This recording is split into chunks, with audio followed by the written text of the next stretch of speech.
ખાલી કપડા રંગી લેવાથી સાદું ન થવા જણાવશો? આજે ટૂંક સમયમાં ઘણી બધી નામના મળી છે, પણ એમાં ક્યાંક ને ક્યાંક મારા આ સાધુના મારે આશીર્વાદ છે, બાબાજીના.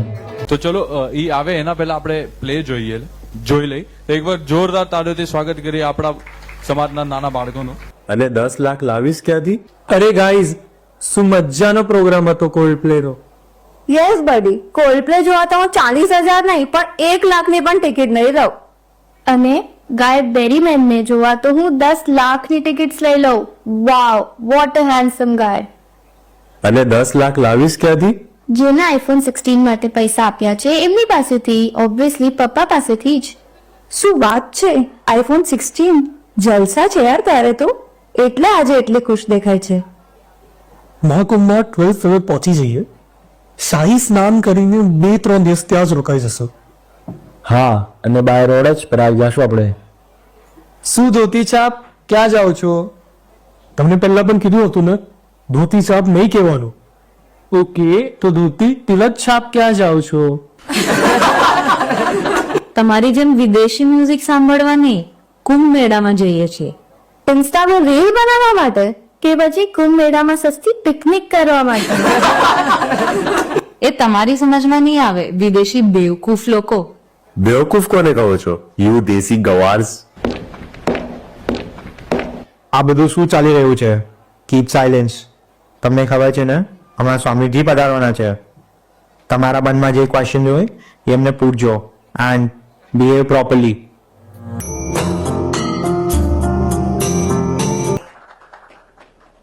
ઉપસ્થિત બધાને મારા નમસ્કાર અને બધાને ભારતના સૌથી મોટા મહોત્સવ મહાકુંભની વધાઈ. સ્વામીજી, આપણા દેશના આ વિદેશી લોકોને કુંભ મેળા વિશે કંઈ ખબર જ નથી. હવે તમે જ એમને કંઈ સમજાવો. સ્ટુડન્ટ્સ, તો કુંભ મેળા વિશે તમારા વિચારો શું છે? સ્વામીજી, અમને લાગે છે કે આ કુંભ મેળો ગવર્મેન્ટે પોતાના વોટ વધારવા માટે ઊભો કર્યો છે. શું જરૂરત છે ત્યાં જવાની? કરોડો લોકો એક સાથે નદીમાં નહાય, અને એ પણ એવા સાધુ બાબા સાથે જે કેટલા વર્ષોથી નહાયા ના હોય. સો અનહાઇજેનિક યુ નો. અને પાછા કે નાવાથી રોગ દૂર થાય, અમૃત મળે.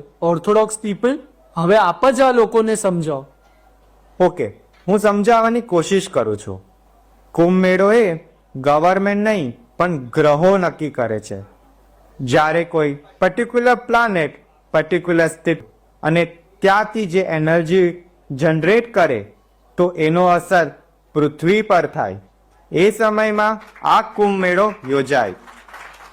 ગ્રહો એનર્જી પ્રોડ્યુસ કરે છે અને એની અસર યુનિવર્સમાં થાય છે. એ વાત તો તમે લોકો માનો જ છો ને? નાસા પણ માને છે. અને કોસ્મિક એનર્જી એટલે કે બ્રહ્માંડની ઉર્જા શક્તિ કહેવાય. પાણી એ ઉર્જાને એબ્ઝોર્બ કરે છે અને પાણીની પોતાની ઉર્જા પણ હોય છે. પાણી ઇલેક્ટ્રિસિટી પ્રોડ્યુસ કરે છે ને, તો કોસ્મિક એનર્જી અને વોટર એનર્જી મળીને આ જગ્યાએ પર નવી એનર્જી ઉત્પન્ન કરે છે.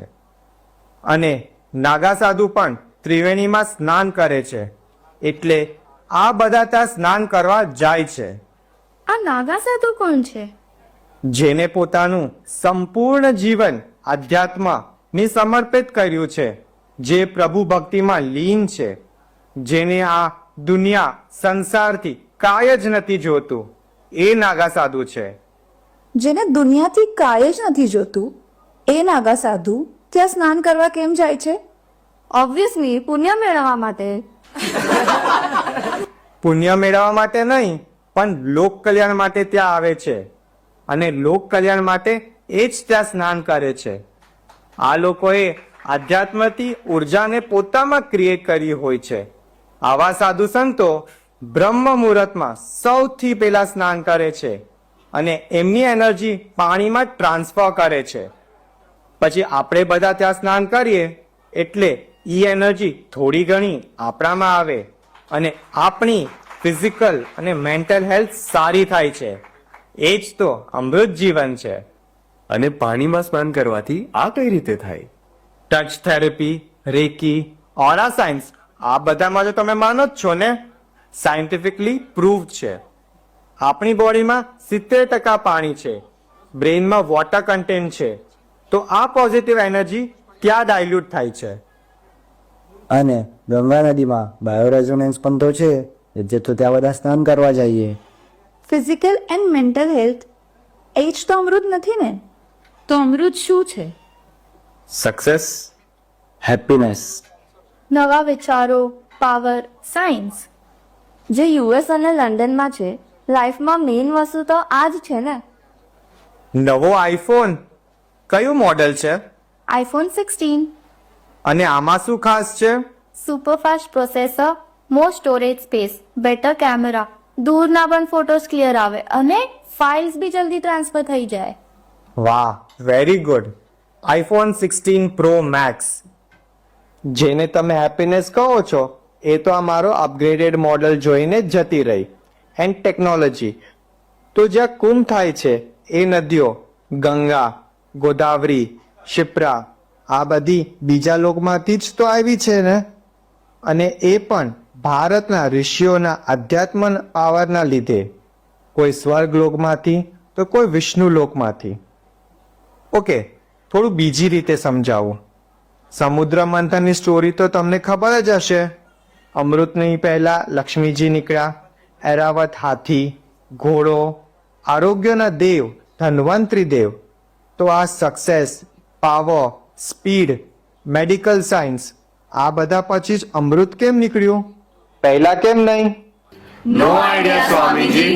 કેમ કે મેઇન વસ્તુ અમૃત છે, અને એ જ છે સેટિસ્ફેક્શન, જે પોઝિટિવિટી, મેડિટેશન, યોગથી આવે છે, સમાજની સેવા, લોક કલ્યાણની સેવાથી આવે છે, પોઝિટિવ અને પોલાઇટફુલ વાણીથી આવે છે, એટલે એને અમૃત વાણી કહે છે. That means meditation and yoga are that important. Yes, જ્યાં સુધી દુનિયાના દરેક મનુષ્ય મેડિટેશન કે ધ્યાનનો અભ્યાસ નહીં કરે, ત્યાં સુધી લડાઈ, ઝઘડા, એક્સપ્લોઇટેશન ખતમ નહીં થાય. Collective conscious can transfer the entire planet. Kumbh મેળામાંથી આ હોલી સાયન્સ મળે છે. એટલે જ તો યુએસ, યુકે, ચાઇનાથી મેડિટેશન અને યોગ શીખવા લોકો ભારત આવે છે. ભારત પાસે આ બધું છે, તો પણ ભારત આટલું પાછળ કેમ છે? કેમ કે ભારત ઇકોનોમિકલી મજબૂત નથી. વિદેશમાં એડ્યુકેશન, ટેકનોલોજી, પૈસા છે, પણ કલ્ચર અને સ્પિરિચ્યુઆલિટી નથી. ત્યાં સ્ટ્રેસ અને વાયલન્સ વધારે છે. આપણે ત્યાં એક અભણ વ્યક્તિ પણ આસ્થાથી દીવો કરશે તો એ પણ બ્રહ્માંડની શક્તિ સાથે જોડાશે. We believe in power of prayer and western world believes in biology of belief. Same જ તો છે. ઓકે સ્વામીજી, તો શું મહાકુંભમાં જવું આટલું જરૂરી છે? કેવલ મહાકુંભમાં જ જવું જ નહીં, પણ આધ્યાત્મિક હોવું, લોક કલ્યાણકારી, સમાજસેવી હોવું જરૂરી છે. કેમ કે આપણે સમજવું જોઈએ કે જે પ્લાનેટરી પોઝિશન મીન્સ કે ગ્રહોની સ્થિતિ, એની એનર્જી તે ચેન્જ થઈ રહી છે. જેમ કે મહાકાલ મંદિરમાં આગ લાગી, જંગલોમાં આગ લાગે છે, રણમાં પૂર આવે છે, નેચર પોતાનું રૌદ્ર રૂપ ધારણ કરી રહ્યું છે. એટલે આપણું આધ્યાત્મ તરફ વળવું ખૂબ જ જરૂરી છે. છેલ્લે એટલું જ કહીશ કે સમય સૌથી વધુ કિંમતી છે. સમય નીકળી ગયો એ પાછો નથી આવતો. તો સમયને સ્પિરિચ્યુઆલિટી, લોક કલ્યાણ, સમાજ સેવામાં લગાવવો જોઈએ. તો સ્ટુડન્ટ્સ, હવે તમારા વિચારો શું છે? સ્વામીજી, અમારા સમાજ શ્રી ગુજ્જર સૂતર વિશ્વકર્મા બાગમાં પણ અમે સમાજ સેવામાં જોડાઈએ છીએ. વિશ્વકર્મા જયંતિ ઉત્સવમાં મેસેજ ટુ સમાજનું નાટક કરીને લોકોને અમારા વિચારો જણાવીએ છીએ. અને અમારા જેવી નવી પેઢી સાથે મળીને સેવા આપીએ છીએ. ખૂબ સરસ સ્ટુડન્ટ્સ. સ્વામીજી, અમારા પેરેન્ટ્સ પણ હર વખતે સમાજના પ્રોગ્રામમાં જોડાય છે. હવે અમારી પણ ખૂબ ઈચ્છા છે કે અમે પણ સમાજ સેવા અને લોક સેવામાં જોડાઈએ. ખૂબ જ સરસ સ્ટુડન્ટ્સ. અમૃત જીવન કેવલ પોતાના આનંદ માટે જીવવામાં નથી.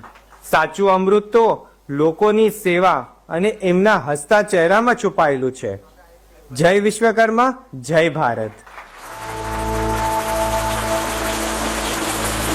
ॐ नमो गङ्गायै विश्वरूपिणी नारायणी नमो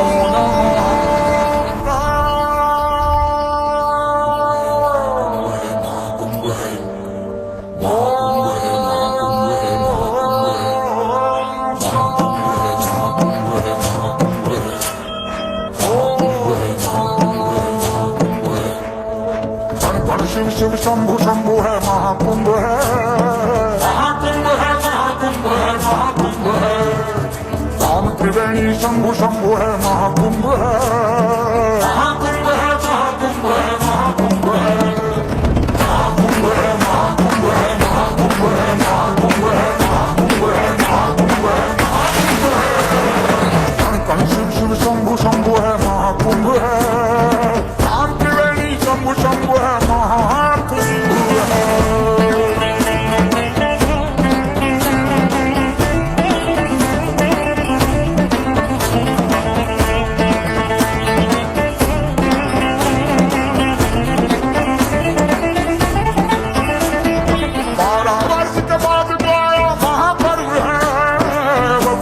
पर अमृत लाया महापर्व है भक्त जनों ने धूम लगाया महापर्व है संतों ने जय घोष लगाया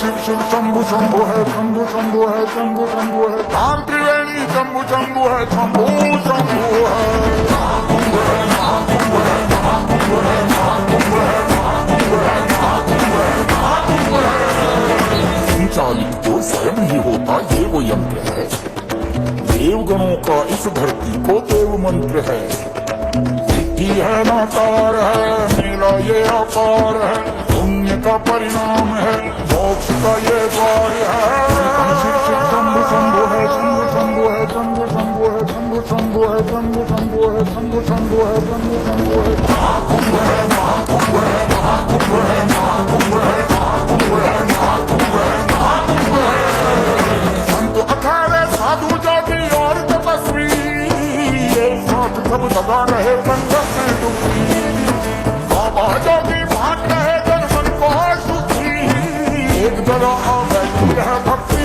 और शक्ति कण कण शिव शिव शंभु शंभु है शंभु शंभु है. તો કેવું લાગ્યું આ આપણું આજનું નાટક? મહાકુંભ વિષય તમને બહુ જ ખૂબ મત. ચલો એક વખત ફરીથી નમઃ પાર્વતી પતે હર હર હર હર.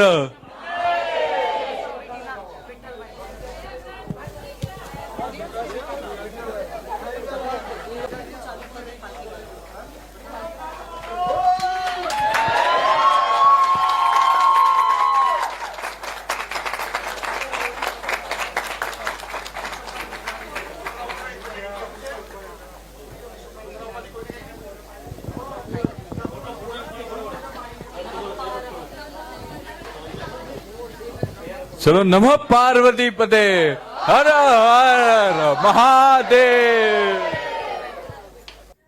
નમસ્કાર દર્શક મિત્રો, જય વિશ્વકર્મા. આપે અમારો આ વિડીયો જોયો, કેવો લાગ્યો? અમારી ચેનલ વિશે આપના અભિપ્રાય અમને દર્શાવેલ નંબર પર મોકલી આપવા વિનંતી. અને વિશ્વકર્મા વંશજ ન્યૂઝ ચેનલને લાઈક, શેર અને સબસ્ક્રાઇબ કરવાનું ના ભૂલશો. અને આપના વ્યવસાયની જાહેર ખબર આપી અમારો ઉત્સાહ વધારવા વિનંતી. હું ભાવિશા મિસ્ત્રી, વિશ્વકર્મા વંશજ ન્યૂઝ, અમદાવાદ.